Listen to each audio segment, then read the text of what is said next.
Hi, my name is Katya. Here is my sad story life. I used to believe love was a still river, deep, steady, quiet in its strength.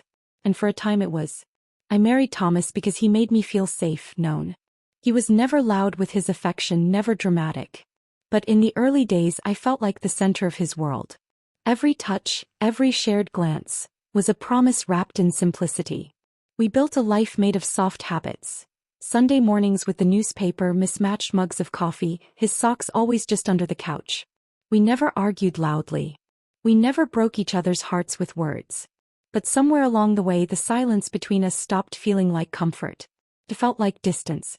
I don't know when it began, this ache, this quiet longing for something unnamed.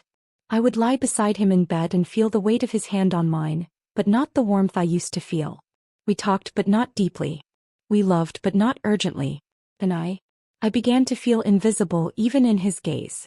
As though I had become the wallpaper of his life, familiar, faded, unnoticed. So I loved him. I love him. At least I think I do.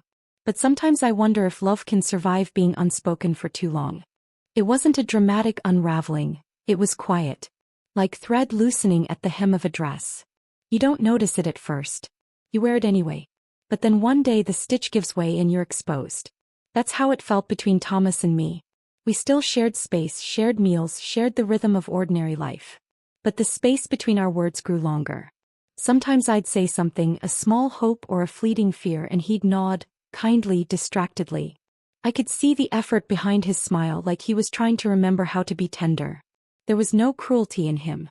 No coldness. That's what made it harder. He was a good man, still is.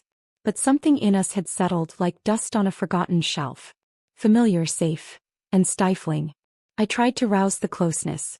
I suggested weekend getaways. I dressed in the silk blouse he used to love.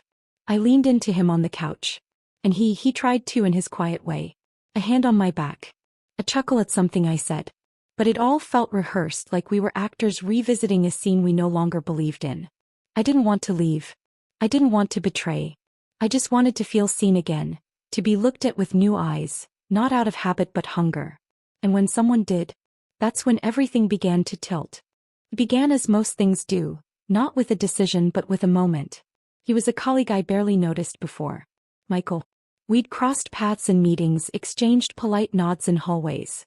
But one day I stayed late at the office. The sky outside was a moody gray, the kind that makes fluorescent lights feel colder. He passed by my desk and paused. "You look tired," he said. I laughed, brushing it off.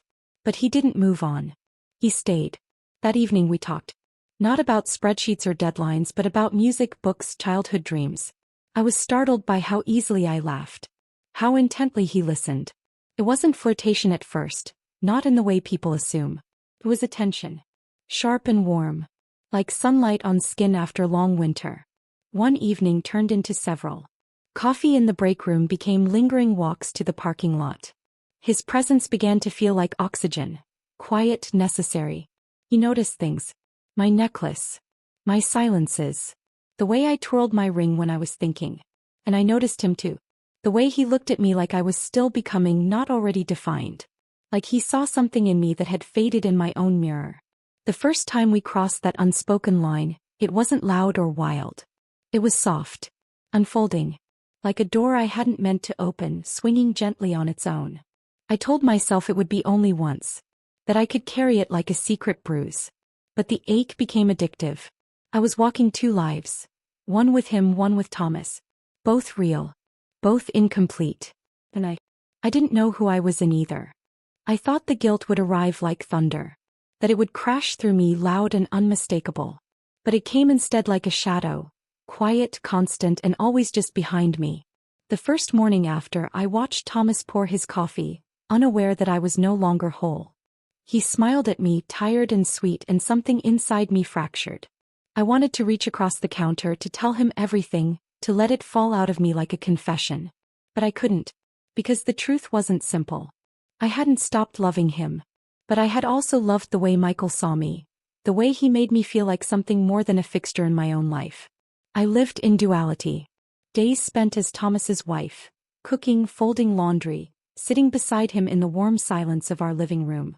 Nights haunted by memories I wasn't supposed to have. I wore both roles like costumes, each tugging at me in opposite directions. Neither fit, and yet I couldn't take either off. I tried to end things with Michael. I told him it had to stop. That I had made a mistake. And I meant it until I didn't. He understood me in a way I didn't know I needed. But understanding didn't make it right. Each time Thomas kissed my cheek, I felt the weight of betrayal in my bones. But each time I left Michael, I felt like I was leaving part of myself behind. There was no villain in this story. Only confusion. Only ache. Only the echo of a woman who had forgotten how to be whole without being wanted. It couldn't go on. I knew that. The lie had begun to calcify between my ribs, making it harder to breathe. I had become a stranger in my own home, walking through rooms like a ghost, present but unreachable. Thomas still touched my back when he passed me in the kitchen. He still brought me tea when I had headaches. His tenderness had not faded, and that was the cruelest part. Because he didn't deserve this. One evening we were sitting on the couch, a movie playing. I don't remember the film. I remember only the way he leaned his head on my shoulder, absent-mindedly, like it had always belonged there. I looked at his profile, familiar, beloved, and I thought, how did I let this happen? I imagined telling him. Imagined his face folding inward, his silence sharp and unbearable. The years between us snapping like a brittle branch. But I also imagined never telling him. Living beside him in quiet guilt. Aging together with a secret sewn into the lining of every day. Neither path felt survivable. Michael had become a part of me I didn't know how to amputate without bleeding out. But Thomas was the home I had built. How do you choose between the house and the fire? That night, after he fell asleep, I sat on the bathroom floor, knees pulled to my chest. I stared at my reflection in the darkened mirror. I didn't recognize the woman staring back. I had reached the edge of something. A precipice. And I knew I could not keep both worlds. But I still couldn't choose. Morning came as it always does. The sun indifferent, the light too honest. Thomas stirred beside me, murmured something soft in sleep. I watched him for a long time. His face, peaceful, trusting, was a cruel kind of grace. I wondered how often we sleep beside people carrying truths we'll never know. How often love depends on not asking certain questions. I moved through the day like a woman underwater. Every sound muffled. Every gesture heavy. I avoided mirrors now. I didn't want to see the split in my own eyes. Michael messaged once. Are you okay? I stared at the screen, the blinking cursor more terrifying than any answer I could give. Because I wasn't okay. Not with him. Not without him. I had built something dangerous on the fault lines of loneliness, and now everything I touched trembled. I imagined leaving. I imagined staying. I played out both lives in my head like parallel films. One full of grief and guilt, the other full of longing and loss. Neither ended cleanly. Neither made me whole. And so I wait. In the silence between breaths. In the spaces between choices. I wait for clarity or courage or collapse, whichever comes first. Because the truth is, I don't know how to stay. But I don't know how to leave either. And in this stillness between two lives, I am quietly, terribly undone.